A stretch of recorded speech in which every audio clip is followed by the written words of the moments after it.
الحمد للہ رب العالمین والصلاة والسلام علی رسولہ الکریم نبینا محمد وعلی آلہ واصحابہ اجمعین اما بعد۔ محترم حضرات اور خواتین، پچھلے فقہ کے درس میں ہم نے دیکھا کہ طہارت کی کتنی قسمیں ہیں، اور طہارت کی جو دوسری قسم ہے جس کو ظاہری طہارت یا طہارت حسیہ کہا جاتا ہے، جسے ہم محسوس کر سکتے ہیں، چاہے وہ وضو کرنے کی شکل میں ہو، غسل کرنے کی شکل میں ہو، یا یہ کہ گندگی لگ جائے کپڑے میں، بدن میں، تو اس کو دور کرنے کی شکل میں ہو۔ تو طہارت حسیہ کے لیے اللہ تبارک و تعالیٰ نے ہم کو پانی عطا فرمایا، اور پانی خود پاک ہے اور دوسروں کو پاک کرتا ہے، اور یہ پاکیزہ پانی کب گندہ ہوگا، اس کے تعلق سے ہم نے قاعدہ دیکھا، اصول دیکھا کہ گندگی، ناپاک چیز، نجس پانی میں گر کر پانی کا رنگ بدل جائے، یا کہ پانی کی بو بدل جائے، یا پانی کا ٹیسٹ، ذائقہ بدل جائے، تین میں سے کوئی ایک چیز بدل جائے ناپاک چیز کے گرنے کی وجہ سے، تو وہ پانی ناپاک شمار ہوگا۔ اگر ناپاک چیز کے، نجس چیز کے گرنے کے بعد بھی پانی پہلے جیسا ہے، نہ رنگ بدلا، نہ بو بدلی، نہ ذائقہ تبدیل ہوا، پانی جیسے کا ویسا ہے، تو ایسا پانی پاک پانی شمار ہوگا۔ اس پانی کے استعمال میں کوئی جھجک نہیں ہونی چاہیے، کوئی شک و شبہ نہیں ہونا چاہیے، شیطان کے وسوسے کو جگہ نہیں دینا چاہیے۔ جو ناپاک چیز پڑی ہوئی سے اٹھا کر آپ پھینک دیجئے، اور اس پانی کو، پاکیزہ پانی کو بھی استعمال کیجئے۔ اللہ کے رسول صلی اللہ علیہ وسلم کے بارے میں ہم نے کہا کہ بضاعہ کنویں کے پانی سے اللہ کے رسول وضو کیا کرتے۔ اسی کنویں میں صحابہ اکرام نے دیکھا کہ کتا مرا پڑا ہوا ہے اور گندے کپڑے پڑے ہوئے ہیں۔ اللہ کے رسول نے کہا اس کنویں کا پانی پاک ہے۔ کیوں کہا اس طرح؟ کیونکہ اللہ کے رسول نے دیکھا کہ گرنے کے باوجود، ناپاک چیز کے اندر گرنے کے باوجود، پانی جیسے کا ویسا ہے، نہ رنگ بدلا ہے، نہ بو تبدیل ہوئے، نہ ذائقہ تبدیل ہوا۔ تو ایسے موقعوں پر بعض لوگوں کے پاس یہ پریشانی ہوتی ہے، وسوسہ ہوتا ہے، وہ لوگ ایسی باتوں میں خاص طور پر شیطان کے وسوسے کے شکار ہو جاتے ہیں، اور ان تمام چیزوں میں شریعت کا جو حکم ہے اس کو دیکھنے کے بجائے شیطان کے وسوسوں میں پڑ جاتے ہیں کہ پانی میں تو گندگی پڑی ہوئی، کیسے میں استعمال کروں، شاید میرے کپڑے میں وہ پانی لگ گیا ہو، شاید بدن میں لگ گیا ہو، کیا کرنا، مجھے نہانا ہے یا نہیں، اس کپڑے کو دھونا ہے یا کیا کرنا ہے۔ اس طرح بلا وجہ پریشان ہو جاتے ہیں۔ آپ شیطان کے وسوسے کو چھوڑیے، آپ شریعت کے حکم کو دیکھیے، شریعت کے اصول کو دیکھیے۔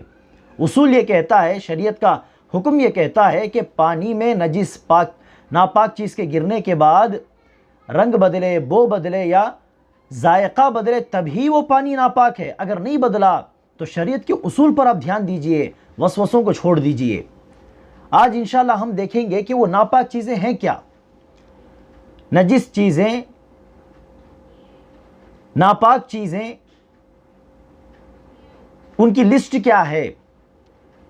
دیکھیے، ناپاک چیزوں کے بارے میں، نجس چیزوں کے بارے میں ہمارا یہ موقف ہونا چاہیے کہ ہر چیز پاک ہے جب تک کہ کسی چیز کو ناپاک کہنے کی، نجس کہنے کی قرآن و حدیث سے کوئی دلیل نہیں مل جاتی۔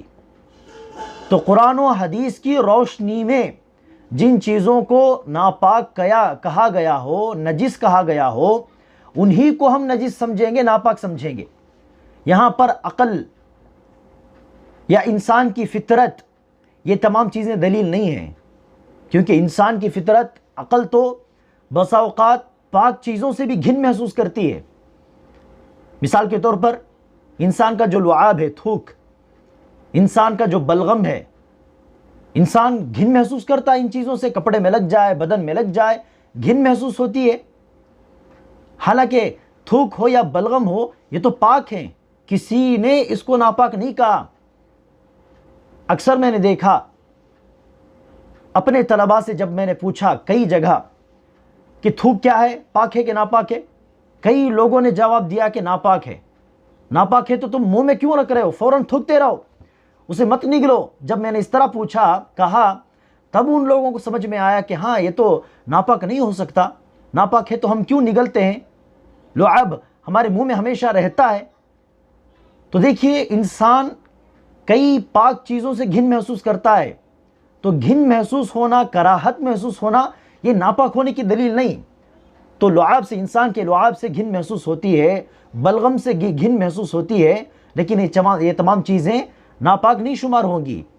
اور اسی طرح بدبو آنا، کسی چیز سے بدبو آنا اس کے ناپاک ہونے کی دلیل نہیں ہے۔ یہ کھانا تھوڑا سڑ جائے تو کھانے سے بدبو آنے لگتی ہے، تو کیا اس کو ناپاک کہا جائے گا؟ ترکاری کی ایک قسم ہے مولی، آپ سمجھتے ہوں گے، گاجر، مولی۔ تو مولی جو ترکاری ہے، تازی بھی لا کر آپ پکائیں گے تو اس میں ایک عجیب سی بدبو محسوس ہوگی، تو کیا اس کے ناپاک ہونے کی دلیل ہے؟ تو یاد رکھنا کہ انسان کراہت محسوس کرے، گھن محسوس کرے کسی چیز سے، تو اس کے ناپاک ہونے کی وہ دلیل نہیں ہے، اور کسی چیز سے بدبو آئے یہ بھی اس کے ناپاک ہونے کی دلیل نہیں۔ تو ناپاک، نجس اسی وقت ہم کہیں گے جب قرآن و حدیث سے اس کو ناپاک کہنے کی کوئی دلیل ملے، اس کو نجس کہنے کی کوئی دلیل ملے۔ تو یہاں پر انسان کی کراہت، گھن محسوس کرنا یا بدبو آنا، یہ تمام چیزیں کسی چیز کے ناپاک ہونے کی دلیل نہیں بن سکتی۔ تو شریعت کی روشنی میں، دلیلوں کی روشنی میں کن چیزوں کو ناپاک کہا جائے گا، نجس سمجھا جائے گا، ابھی ہم اس کو دیکھیں گے۔ سب سے پہلی چیز، انسان کی دونوں شرمگاہوں سے، سبیلین سے خارج ہونے والا پیشاب اور پاخانہ، یہ ناپاک ہے۔ اللہ کے رسول صلی اللہ علیہ وسلم ایک مرتبہ دو قبر پر سے گزرے، اللہ کے رسول نے کہا کہ ان دونوں قبروں میں عذاب ہو رہا ہے۔ یہ حدیث بخاری کی حدیث نمبر 2216 ہے، 216۔ تو اللہ کے رسول نے کہا کہ ان دونوں قبروں میں عذاب ہو رہا ہے۔ اس کی وجہ بھی اللہ کے رسول نے بتائی کہ ان میں سے ایک آدمی جو تھا وہ چغل خوری کیا کرتا تھا، اور دوسرا جو آدمی ہے وہ اپنے پیشاب سے نہیں بچتا تھا، لا یستتر من بولہ، پیشاب کرتے ہوئے کبھی کبھار پیشاب کے چھینٹے اڑتے ہیں، تو اس وقت بچنا چاہیے۔ اگر چھینٹے اڑ جائے تو دھیان رکھنا چاہیے، پھر بعد میں جہاں جہاں چھینٹے اڑے ہوں اس جگہ کو دھونا چاہیے، کپڑے میں لگے ہوں یا بدن میں لگے ہوں تو صاف کرنا ضروری ہے۔ لیکن اس معاملے میں وہ بندہ لاپرواہ تھا، غفلت کا شکار تھا، تو پیشاب کے چھینٹے بدن میں لگ جائیں، کپڑے میں لگ جائے، اسی حالت میں وہ جا کے وضو کر کے نماز پڑھے۔ ہاں وضو تو صحیح ہے، لیکن کپڑے میں تو پیشاب لگا ہوا ہے نا، اس کو دھونا چاہیے۔ تو اس کے بغیر اس نے جتنی نمازیں پڑھی ناپاکی کے ساتھ، کپڑے میں، بدن میں، ذرا سوچئے کتنی نمازیں ضائع ہوئی ہوں گی۔ تو کئی نمازوں کو اس چھوٹی سی غفلت کی وجہ سے ضائع کر دیا ہوگا اس بندے نے، تو اسی وجہ سے خبر کا عذاب ہو رہا تھا۔ تو پتہ چلا کہ انسان کا پیشاب ناپاک ہے، اور بدرجہ اولا انسان کا پاخانہ ناپاک ہونا چاہیے۔ اور اسی طرح حیض کا خون ہو، نفاس کا خون ہو، یا استحاضہ، ایک بیماری ہے حیض کی طرح وہ معلوم ہوتا ہے لیکن وہ حیض نہیں، استحاضہ نامی ایک بیماری ہے، انشاءاللہ اس کے تعلق سے ہم الگ سے گفتگو کریں گے۔ تو استحاضہ کا خون ہو، حیض کا خون ہو، نفاس کا خون ہو، تمام کا ایک ہی حکم، یہ خون ناپاک ہے، جیسے کہ قرآن میں بھی اللہ تبارک و تعالیٰ نے سورہ بقرہ میں ارشاد فرمایا، اور اسی طرح حدیث میں بخاری شریف کی 307ویں حدیث۔ تو حیض کا خون، نفاس کا خون ناپاک ہے۔ اور اسی طرح مرد ہو کہ عورت ہو، شہوت پیدا ہوتے وقت، شہوت کے سمے سفید رنگ کا ایک پانی نکلتا ہے جس کو مزی کہا جاتا ہے، یہ بھی ناپاک ہے، اس میں کسی کا اختلاف نہیں، تمام علماء اس کو ناپاک سمجھتے ہیں۔ تو مزی نامی ایک پانی نکلتا ہے، سفید پانی، شہوت کے وقت، مردوں کو بھی عورتوں کو بھی یہ ناپاک ہے۔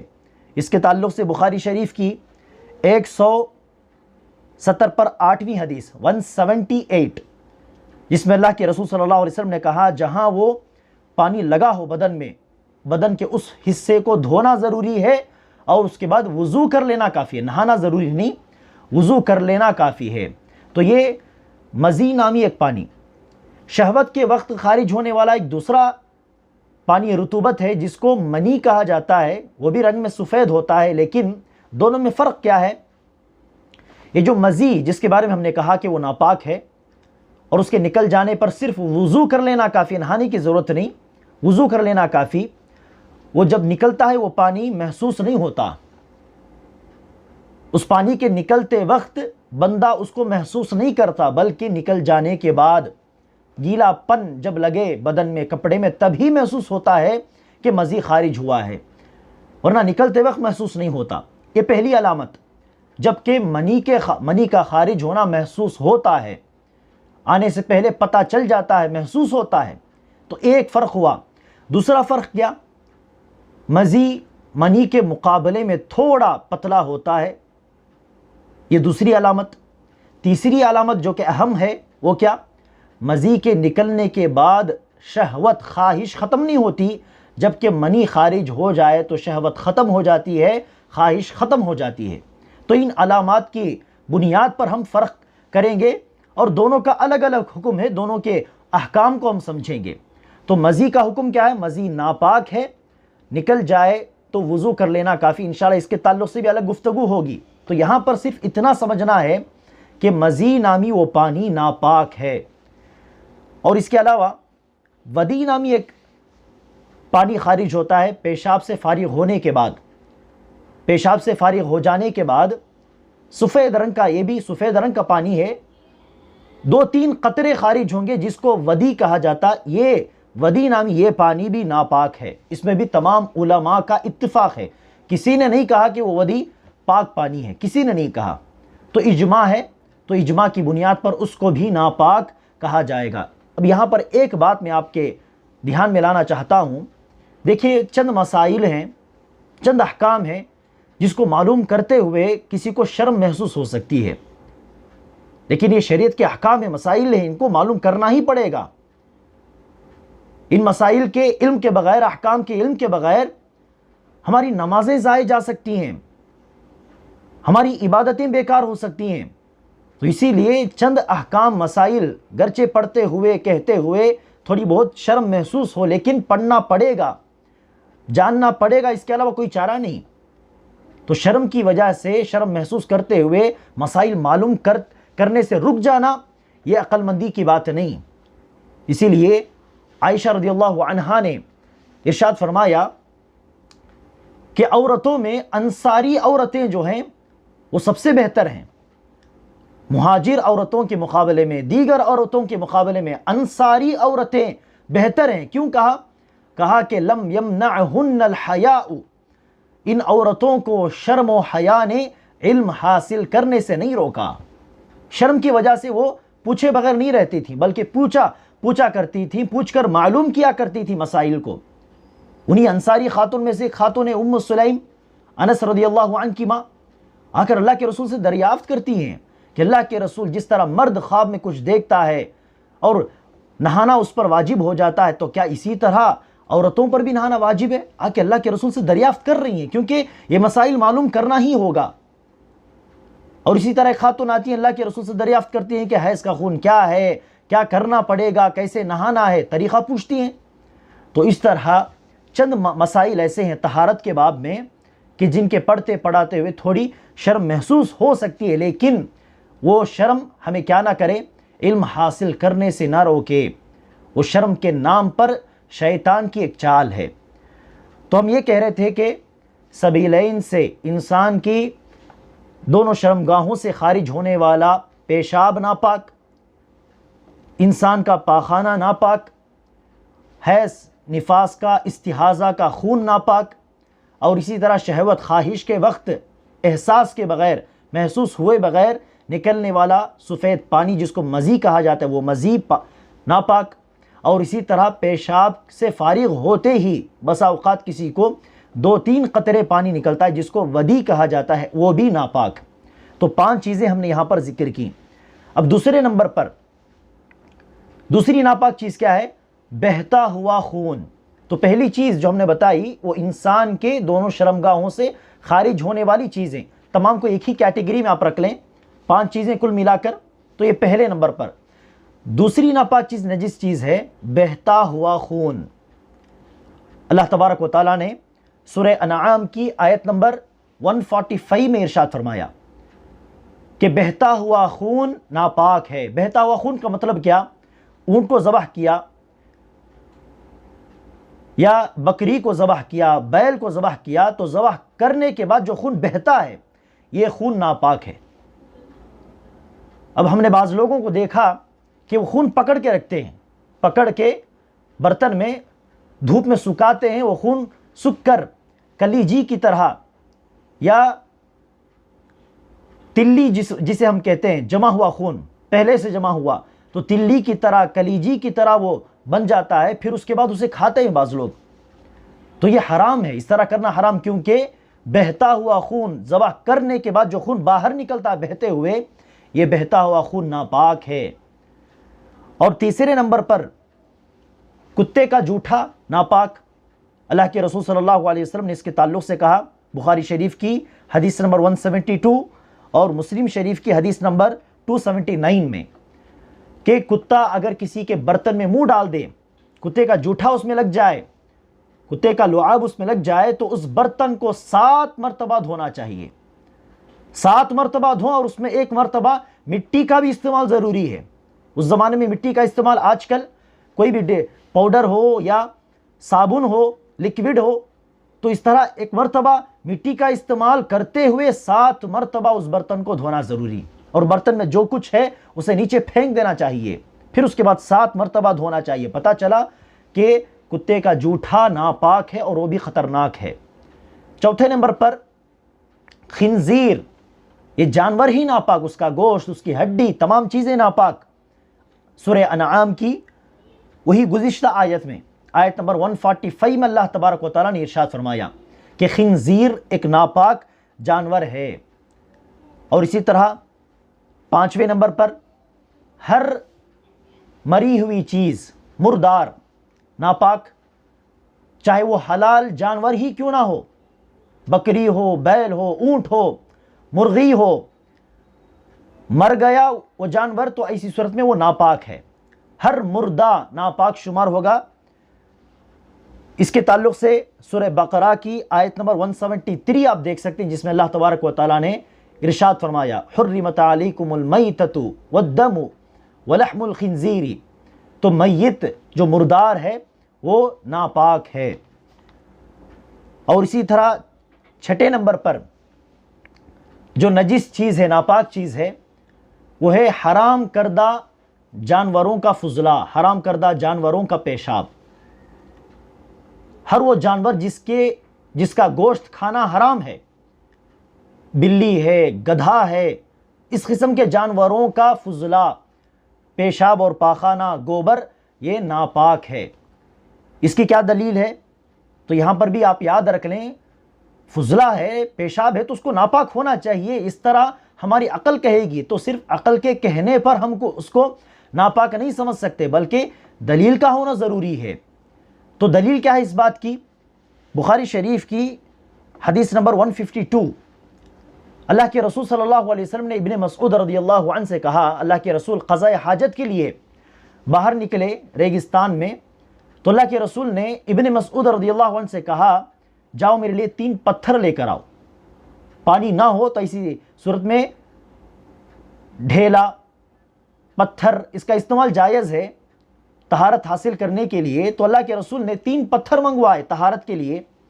ابن مسعود رضی اللہ عنہ گئے، چونکہ ریت ہے، ریگستان ہے، صرف مٹی ہے، جہاں دیکھو وہاں پر پتھر کا ملنا مشکل، ڈھونڈ ڈھونڈ کر بڑی مشکل سے ابن مسعود رضی اللہ عنہ 2 پتھر لے آئے اور تیسرا گوبر کا سوکھا ٹکڑا لے کر آئے۔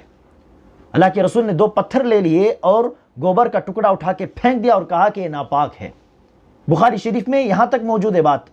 اور اسی روایت کے اندر زائد الفاظ ابن خزیمہ کی روایت میں، صحیح ابن خزیمہ نامی کتاب میں موجود ہے یہی قصہ، اس میں زائد الفاظ یہ موجود ہیں کہ اللہ کے رسول نے گوبر کا ٹکڑا پھینکتے ہوئے کہا کہ یہ گدھے کا گوبر ہے، گدھے کا گوبر ہے اور یہ ناپاک ہے۔ اور گدھا کیا ہے؟ حرام کردہ جانور۔ پتہ چلا کہ حرام کردہ جانور کا گوبر، حرام کردہ جانور کا فضلہ جو ہے وہ ناپاک۔ تو پیشاب کا بھی وہی حکم ہوگا۔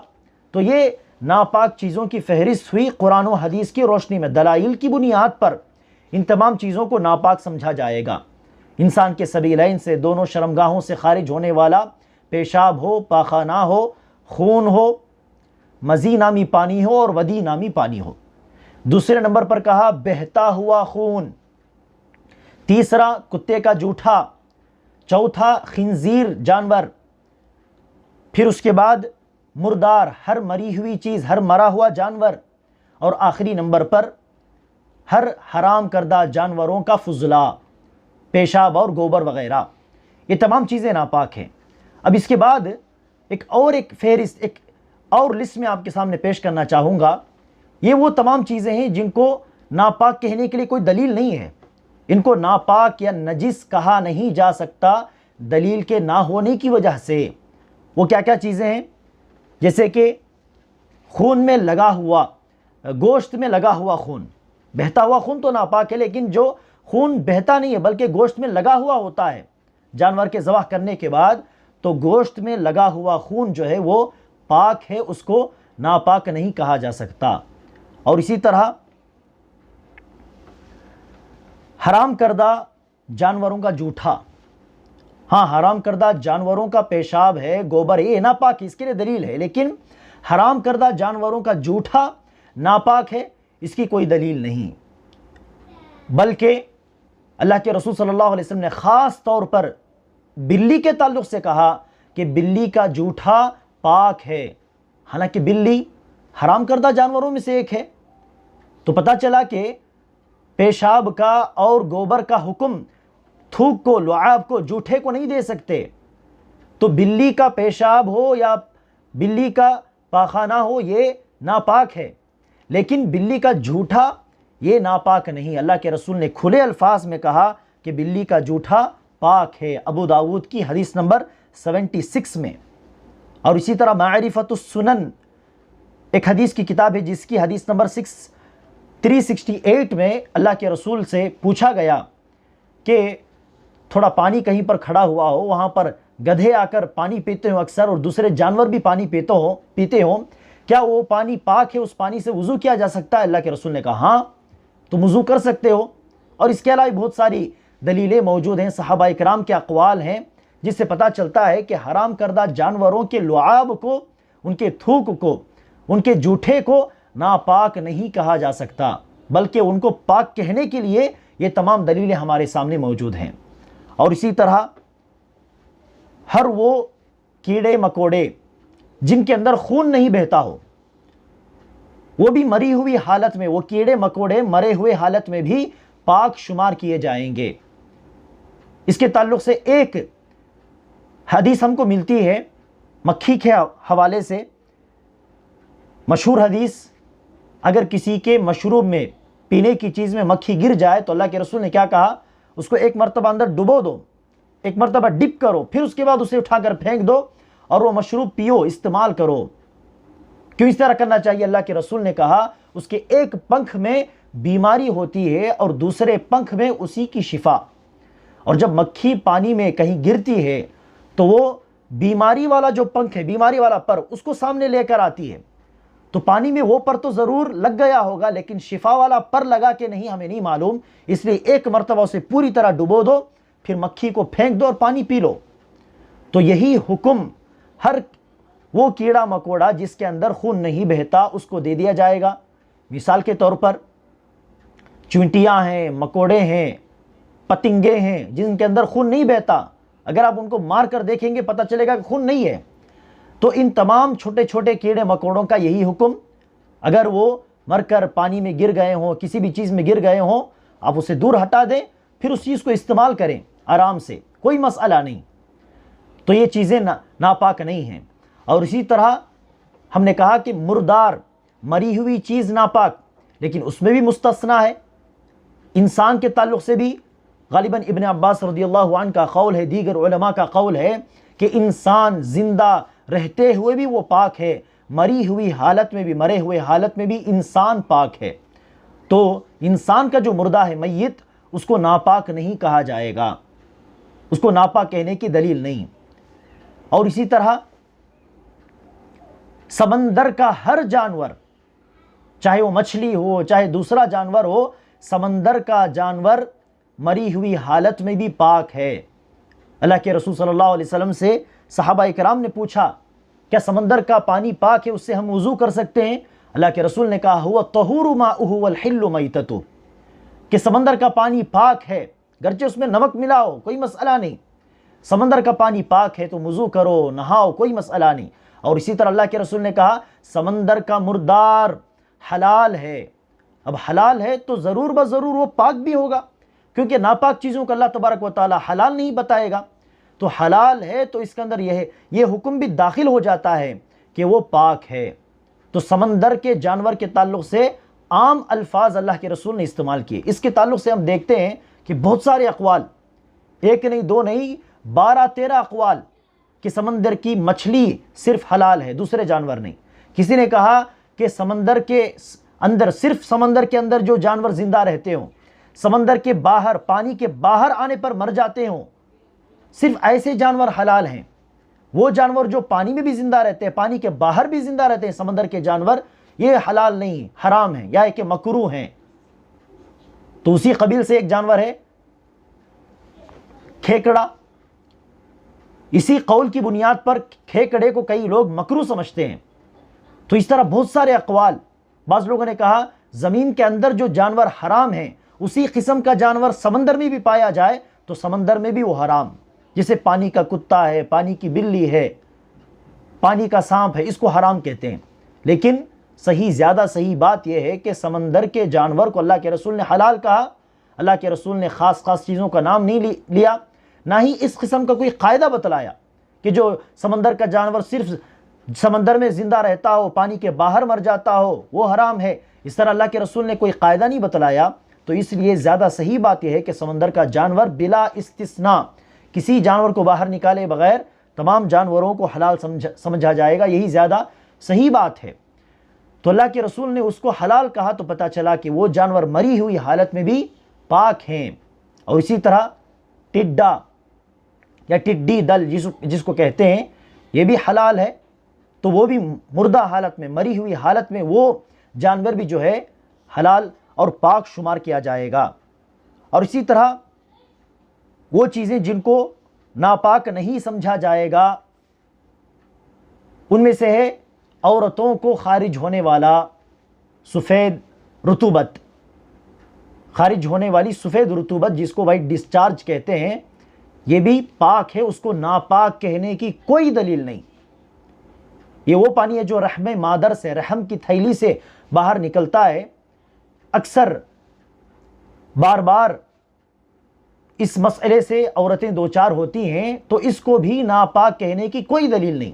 تو ناپاک نہیں ہے، اس لیے بدن میں کہیں لگ جائے یا کپڑے میں لگ جائے اس کا دھونا ضروری نہیں۔ اور اسی طرح انشاءاللہ اور بھی بعض باتیں اسی حوالے سے ہمارے سامنے اگلے درس میں آئیں گی، اور بھی بہت سارے مسائل ہم انشاءاللہ معلوم کریں گے۔ اللہ تبارک و تعالیٰ سے دعا ہے کہ اللہ تبارک و تعالیٰ ہم تمام کو شرعی احکام، مسائل کا حکم معلوم کرنے کی توفیق عطا فرمائے، اور ان کی روشنی میں تمام عبادتوں کو صحیح انداز سے، صحیح ڈھنگ سے کرنے کی توفیق عطا فرمائے۔ آمین۔ وآخر دعوانا الحمدللہ رب العالمین۔